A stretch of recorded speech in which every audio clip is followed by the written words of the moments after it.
साथियों, जैसे कि आप सभी जानते हैं, उत्तर प्रदेश सरकार से मदरसा आधुनिक योजना की चलाए जाने की मांग की जा रही थी और लगातार प्रयास किया जा रहा है कि अतिशीघ्र योजना का संचालन किया जाए। साथियों, कुछ रुकावटें, कुछ चैलेंज उत्तर प्रदेश सरकार को, भारत सरकार को मिले, जिसकी वजह से मदरसा आधुनिक योजना संचालित नहीं हो पाई और तमाम हमारी कोशिशें कहीं न कहीं इस रुकावट का शिकार बनी साथियों।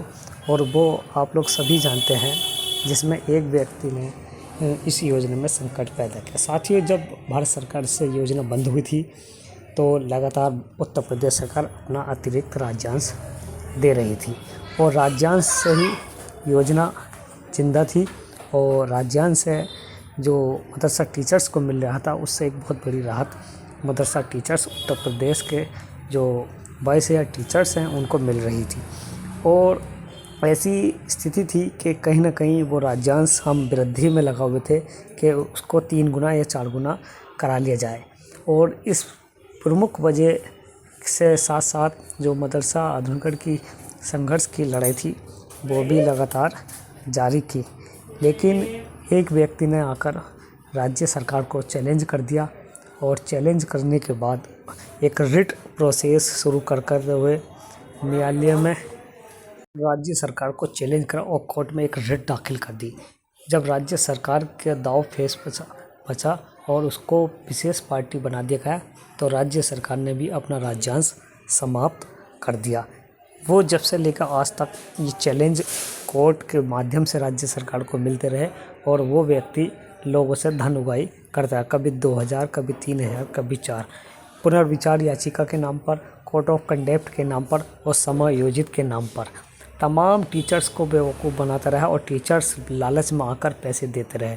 31 मार्च 2025 का दावा करने वाला व्यक्ति आज वो कहाँ है और झूठ बोल रहा है कि कोर्ट ऑफ कंडेप्ट से राज्य सरकार को बकाया दे देगी, पुनर्विचार याचिका से राज्य सरकार पैसा दे देगी और बार बार राज्य सरकार को इसमें विशेष पार्टी बना देगा। मैं कहता हूँ साथियों, जब राज्य सरकार पर हमारा बकाया नहीं है तो उसको विशेष पार्टी क्यों बनाया गया? जब केंद्र सरकार इसमें मुख्य भूमिका में, तो केंद्र को नोटिस क्यों नहीं भिजवाएगा? साथियों, सारे मुकदमे अनलिस्टेड हो चुके हैं, अनलिस्ट कंडीशन में वर्तमान में मुकदमे हैं।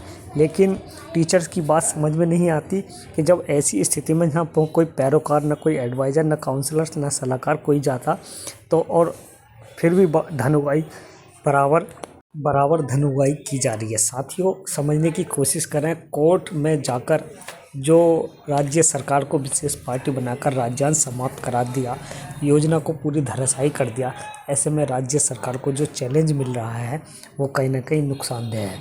अभी भी वक्त है साथियों, राज्य सरकार हमारे फेवर में है, सारी रिपोर्टें हमारे फेवर में आ रही हैं। पिछली मीटिंग और वर्तमान में जो मीटिंग हुई है निदेशालय में, वो सारी चीज़ें हमारे फेवर में आ रही है। इसलिए कोर्ट के मामले को डिस्पोज अगर अतिशीघ्र नहीं कराया गया तो ये बहुत बड़ा नुकसान फिर मदरसा टीचर्स को उठाना पड़ेगा।